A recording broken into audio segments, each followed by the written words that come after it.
예, 안녕하세요. 2025년 11월 2일입니다. 이제 2025년도 이제 겨우 두 달밖에 남지 않았습니다. 엊그제 제아의 정서를 들은 것 같은데 벌써 10개월이 지났습니다. 참 세월이 빠르네요. 여러분들의 2025년 어땠습니까? 다사다난했습니까? 아니면 순조로웠습니까? 예, 대한민국은 굉장히 다사다난했죠. 전 대통령이 갑자기 계엄령을 작년 12월에 선포함으로써 모든 것이 바뀌었습니다. 아직 임기가 3년이 더 남았는데, 2년이 더 남았는데, 결국 탄핵을 받은 거고 쫓겨났습니다. 그것도 모자라서 지금 감옥에 수감되어 있습니다. 그의 아내까지. 우리나라 헌정상 처음으로 영부인이 감옥에 수감되었고, 또 대통령 부부가 나란히 감옥에 수감되는 참 비참한 일이 벌어졌습니다. 그가 지은 죄는 크지만 어쨌든 이런 일이 일어난 것은 굉장히 비극적인 일이라고 볼 수 있습니다. 뭐 자업자득이라고 하면 자업자득이라고 하겠지만 한편으로는 괘씸하고 한편으로는 불쌍합니다. 대통령의 자리에 올라가지고 무엇이 답답해가지고 그런 엄청난 일을 저질렀는지 모르겠습니다. 그냥 가만히 임기를 채우면은 나중에 여러 가지 보장을 받을 텐데 하는 생각이 드는데, 또 한편으로는 그가 저지른 일이 워낙 많았기 때문에 임기를 무난히 맞추더라도 좋은 말년을 보내지는 못했을 거라는 생각이 듭니다. 전두환이나 노태우나 이런 사람들처럼, 뭐 그런 사람들은 결국 나중에 또 면제를 받아가지고 이제 하지만 결국 죽을 때까지 욕을 먹고 살았죠. 그런 생각을 해서 아마 그런 짓을 했는지 모르겠지만, 어쨌든 정권이 교체돼서 지금 비리가 다 파헤치고 있으니까 그나마 다행입니다. 하지만 그렇다고 해서 그들이 처벌받는 것이 통쾌하다고만 볼 수는 없습니다. 예, 예. 거의 박근혜 대통령이 또 수감을 당했죠. 이런 일이 언제까지 되풀이돼야 되나? 왜 사람들이 권력을 잡으면 저렇게 비리를 저지르나? 물론 박근혜 대통령 같은 경우는 비리라고 볼 수는 없어요. 근데 그녀가 잘못한 건 뭐냐? 공사를 구원할지 모른다는 거죠. 예.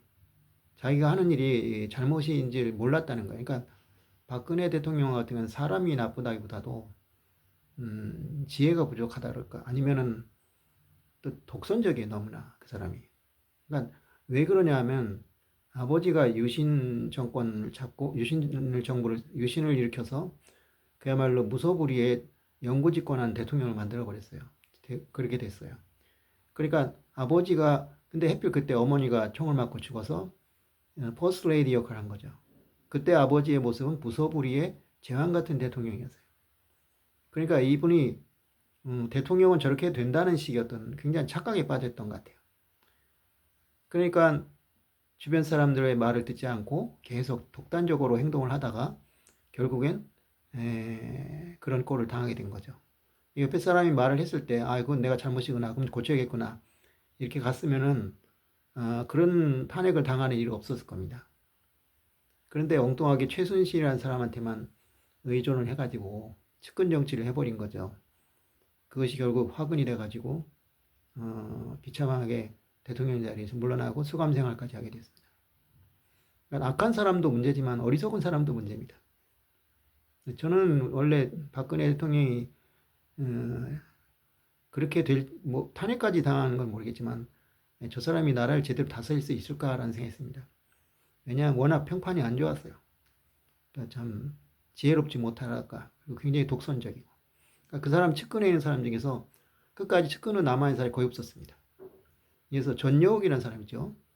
그 일본은 없다라는 책으로 유명한 그 사람 같은 경우도 원래 박근혜였어요. 그런데 나중에 박근혜를 엄청 욕하고 있었죠. 유승민도 마찬가지. 예. 그러면서 이제 고집이 세니까 자기를 배신한 사람들을 그냥 보복을 하는 거예요. 유승민 의원 2010년 출마할 때 어떡하니 출마를 못하기 위해서 생쇼를 했죠. 그러니까 이제 또 거꾸로 김무성이라는 사람이 부산까지 도망갔다고 해서 목세 파동이 일어나고, 그래서 그래도 이제 유승민은 기회 없고 출마를 했어요. 그리고 한나라당, 새누리당이죠, 그 당시. 새누리당은 선거에서 박살이 났습니다. 네, 이렇게 철이 없어요. 그냥 그 아집에 빠져가지고. 박근혜 전 대통령이 그런 짓을 하는 것은 또 한 가지 이유가 있긴 있어요. 박근혜 대통령 입장에서 보면 자기가 굉장히 배신을 당했다고 생각하는 거죠. 왜냐하면 대통령 아버지가 돌아가시고 나니까 세상이 바뀌면서 사람들이 자기를 외면하다는 거예요. 이해는 안 가는 건 아니에요. 왜냐? 권력이 없는 사람이잖아요, 이미. 그 사람한테 누가 그 아는 척을 해요. 그러니까 어떤 사람이 그 아버지 시절에 이제 장관인가 뭘 해서 좀 친했는데 만났는데 아는 척도 안 한다는 거예요. 그걸 보면서 굉장히 그 상처를 받은 거예요. 그러니까 자신에게 이렇게 좀 배신한다, 이게 좀 배신하는 사람처럼 보이는 사람은 용서를 안 하는 거예요. 보복을 하는 거죠. 뭐 그런 식의 어떤 잘못된 생각 가지고 있었다고 할까? 어쨌든 좀 불쌍한 사람이죠. 네. 지금 윤석열 정권 때 같은 경우는 참 입장이 난처한 게 이 사람이 나를 감옥에 넣었잖아요. 그리고 수사를 했잖아요. 그럼 당연히 미워야 되잖아요. 근데 그럴 수가 없는 거야. 왜냐? 그렇게 하면은 자기는 완전히 왕따를 당하거든. 그 사실 말이 안 되거든요. 이게 이해가 안 가는 게 보수 사람들에게 박근혜하고 윤석열이 어떻게 화해를 할 수가 있죠? 그리고 박근혜와 윤석열을 어떻게 동시에 지지할 수 있죠? 박근혜 지지한 사람도 윤석열이 원수가 돼야 돼요. 윤석열 지지하는 사람은 박근혜를 원수로 생각해야 돼요. 근데 그 둘이 화해를 해. 어떻게 화해를 해? 그 말이 안 되잖아요. 그러니까 그런 사람을 대통령으로 뽑아준 것 자체도 이해가 안 가는 거예요. 네. 참 권력을 위해서는 무슨 짓인지 하는 것 같아요. 보면. 네. 뭐 얘기가 조금 엉뚱한 데로 넘어갔는데 어쨌든 그래서 이제 2025년에 이제 정권이 바뀌고 이제 그 과거의 일에 대해서 이제 지금 재판과 수사가 이루어지고 있는데 좀 철저히 했으면 좋겠어요. 철저히 해가지고 다시는 이런 일이 일어나지 못하도록. 옛날에 다 용서해줬잖아요. 뭐 전두환, 노태우도 다 사면시켜주고. 그리고 어떤 교훈이 생기느냐? 아, 이렇게 잘못해도 언젠가 이제 해결이 된다.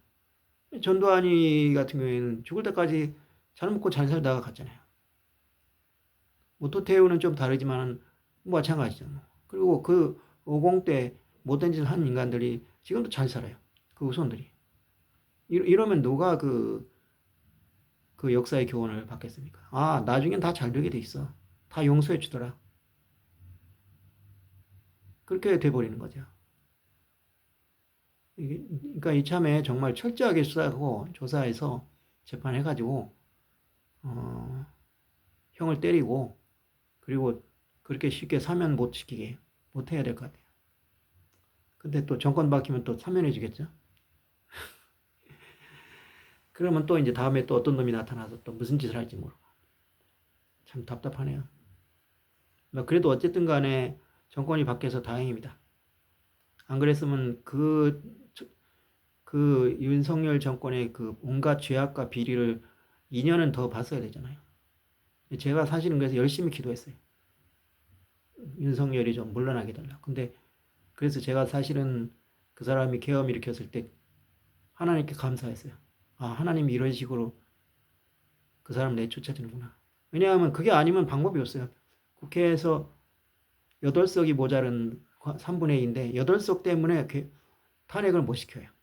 또 탄핵을 시킨다고 해도 국회에서 헌법재판소에서 쉽게 인용될 것 같지는 않아요. 왜냐하면 그 정도 가지고는 쉽지 않거든.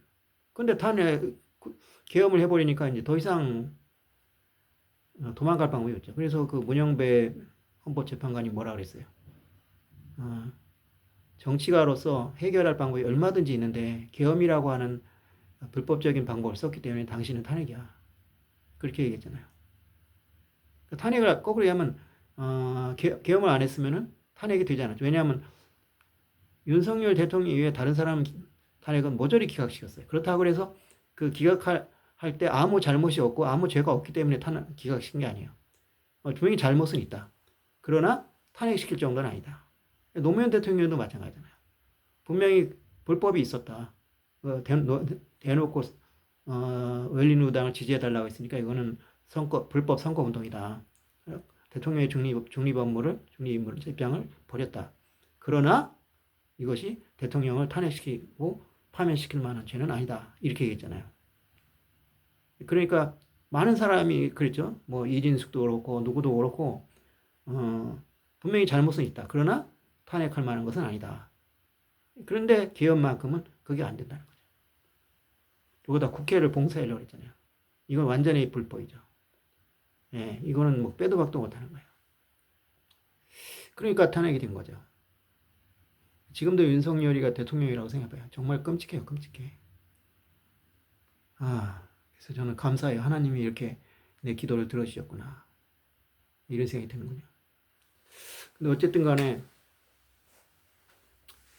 한 나라의 대통령이 그렇게 처벌을 받고 감옥에 간다는 것 자체는 아무리 생각해도 좋은 일은 아니죠.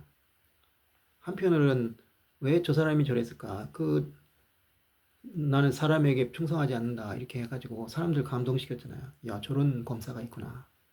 그러니까 문재인 대통령이 지금 그 한직에 있던 사람을 중앙지검으로 불러가지고 수사를 시키고, 그 다음에 어떻게 했어요?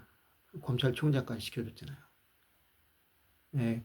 그때 윤석열은 달랐을 거라고 생각합니다. 그런데 그 사람이 대통령이 그러니까 생각이 역시 그 권력이라는 게 무서운가 봐요. 올라가니까 이제 생각이 바뀐 것 같아요. 그래가지고 자꾸 이상한 짓을 하다가 이제 국회에게 자꾸 딴지를 당하니까 뭐 그 전에부터 준비했다는 얘기도 있지만 어쨌든 간에 권력을 잡겠다고, 그러니까 무소불위의 권력을, 진짜 박정희처럼 무소불위의 권력을 잡겠다고 그런 건지, 그런 짓을 해가지고 오늘 이게 이 꼴이 뭡니까 도대체.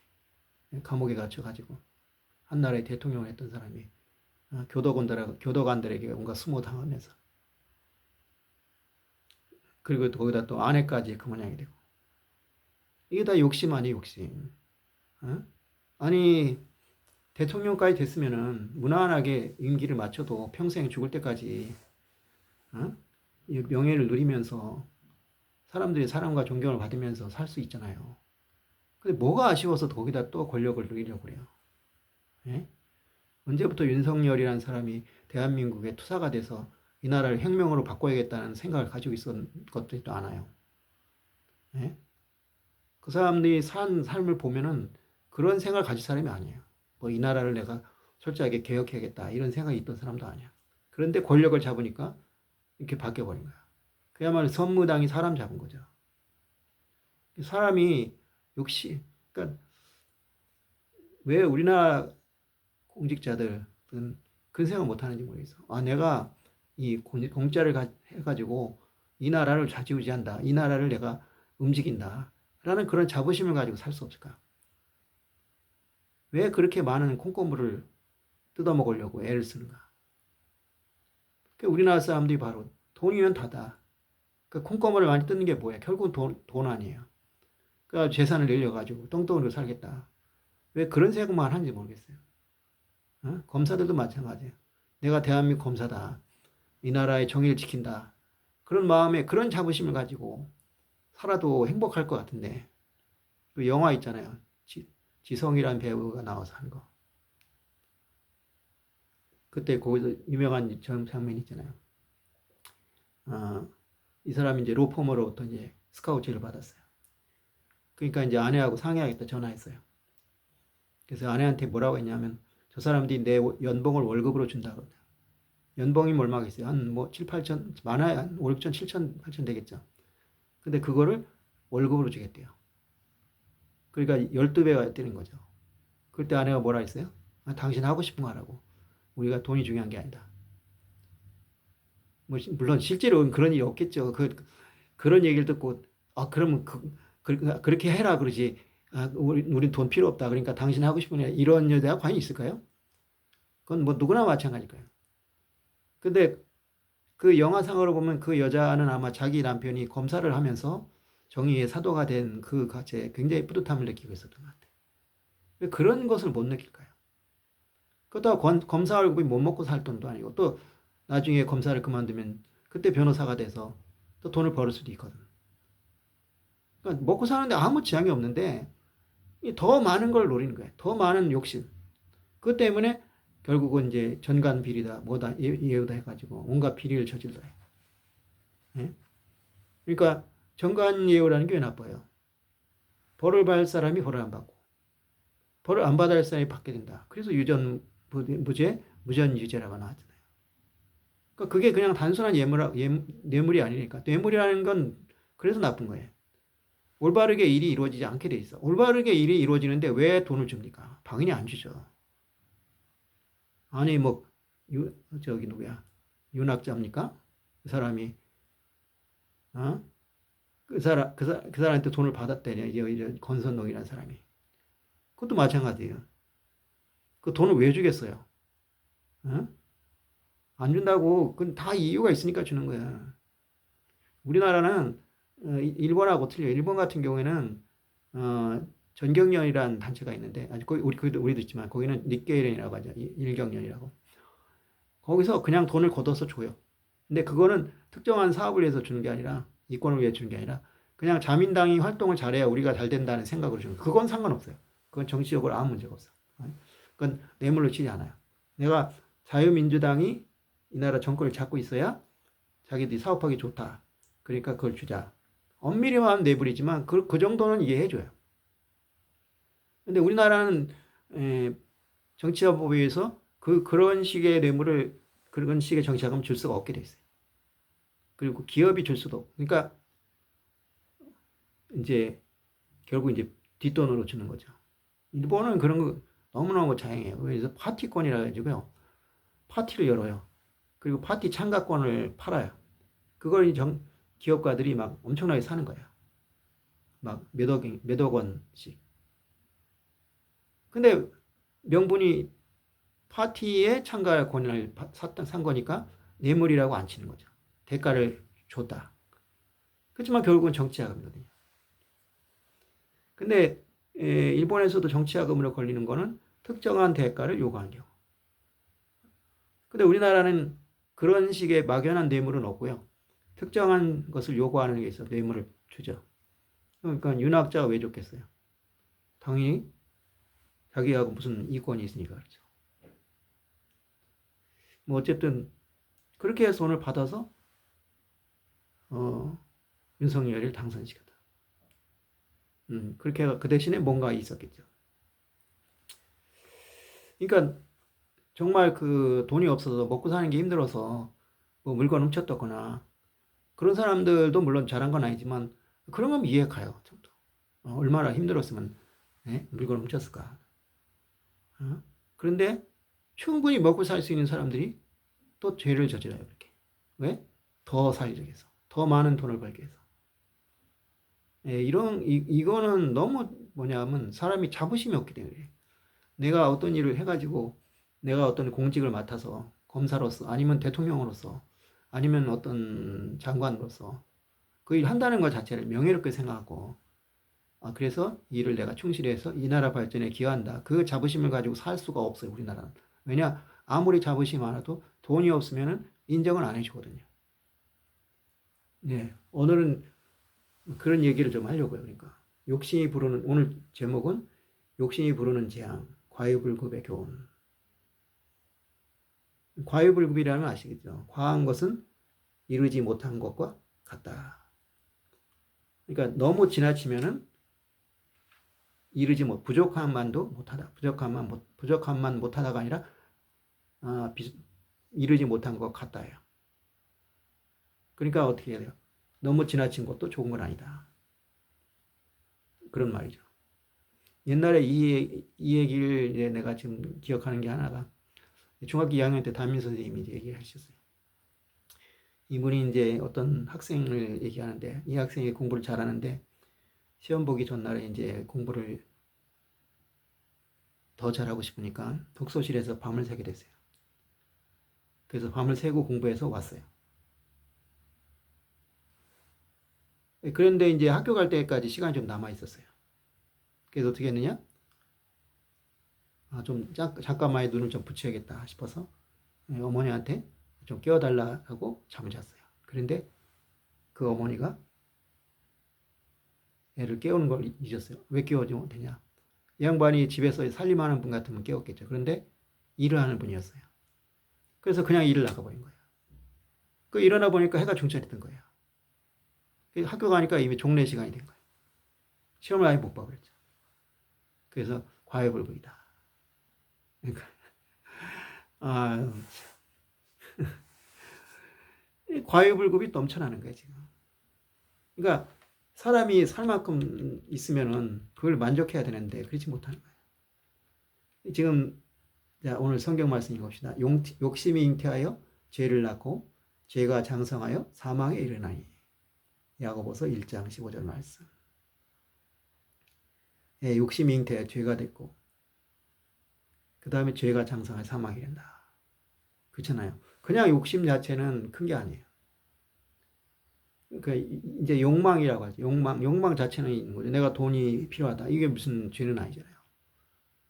예, 그렇지만은 그 욕심이 지나쳐가지고 그러니까 과하게 되면 이제 죄가 될 수 있는 거고, 그것이 심해지면은 이제 잘못하면 뭐 감옥에 간다든지, 예, 그런 식의 큰 죄를 질 수가 있는 거죠. 그럼 사망이라고 볼 수 있는 거죠. 정신적 사망. 옛날에는 뭐 사형도 시켰지만 사형 안 당하더라도 감옥에 가면 인생 아작나는 거 아니에요.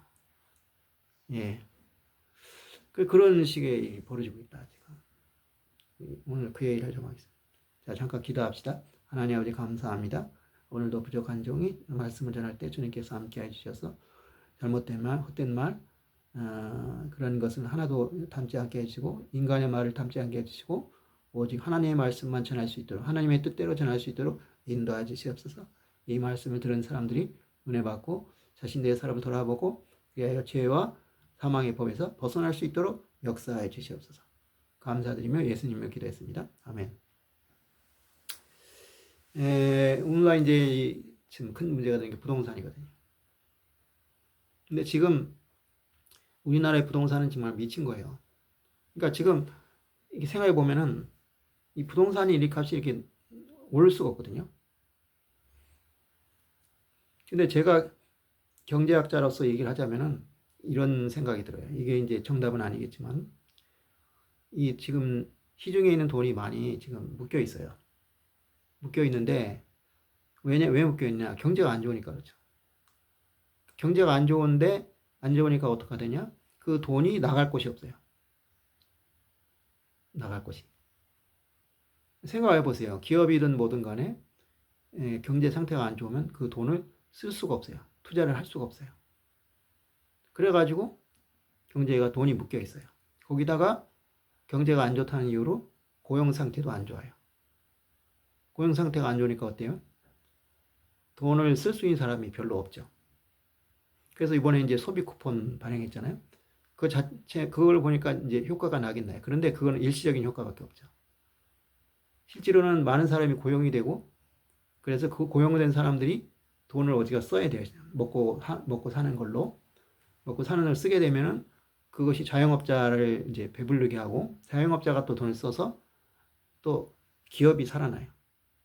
그렇게 해서 소비가 이루어져 가지고 기업이 살아나고 자영업자가 살아나면 경제가 살아나서 또 고용이 늘어나겠죠. 고용이 늘어나면 그 사람들만큼 또 소비가 늘고 이렇게 이제 선순환이 이루어져야 되는데 그러지 않은 상태예요. 그러지 않은 상태니까 기업 입장에서는 사람을 더 고용할 수도 없고 설비 투자를 하기도 어려워요. 그 자영업자도 마찬가지. 그렇게 되면 기업이 가지고 있는 많은 돈이 있잖아요. 내부 보유. 그 돈을 그냥 은행에 쟁여두는 거죠. 그럼 은행에서는 어떻게 생각해요? 이 돈이 남아돈다 이거예요. 그 어떻게 해야 되는데? 그래서 저금리로 자금을 대주게 되죠. 우리 굉장히 지금 이자가 낮잖아요. 그 이자를 가지고 사람들이 뭘 하냐? 부동산을 사요. 지금 주식도 사잖아요. 지금 주식값이 4천까지 올라갔죠. 우리 좋아 말할 일이 아니에요.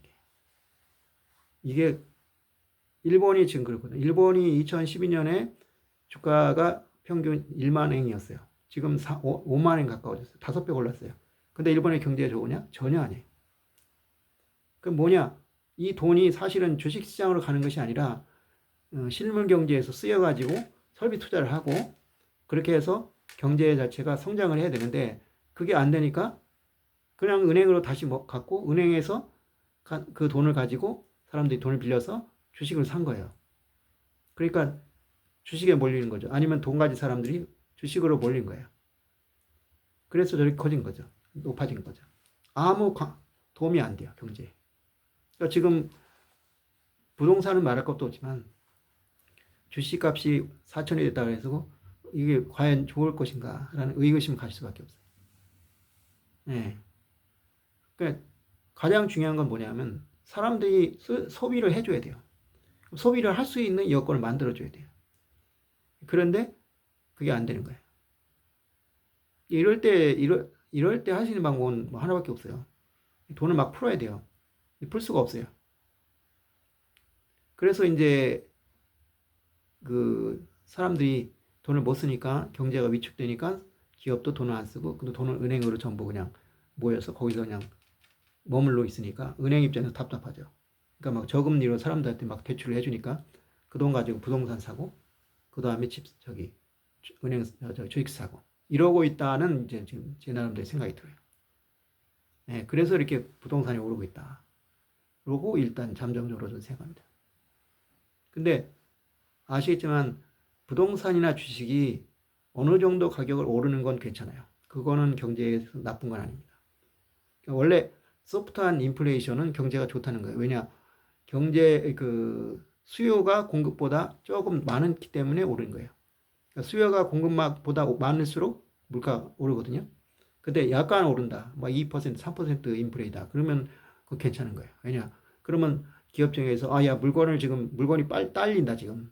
물건이 딸리기 때문에 더 많은 걸 생산해야겠다. 그래서 더 많은 생산하게 되면 당연히 사람들이 고용이 되고 고용이 되면 그 사람들이 월급으로 물건을 사니까 경제가 살아나고 또 경제가 살아나니까 또 투자를 하고 고용을 늘리고 이렇게 선순환이 이루어지는 건데 지금은 반대예요.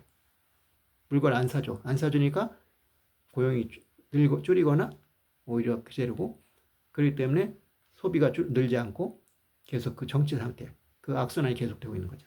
그렇게 보고 있습니다. 그래서 이제 답답하니까 이제 소비 쿠폰을 발행해서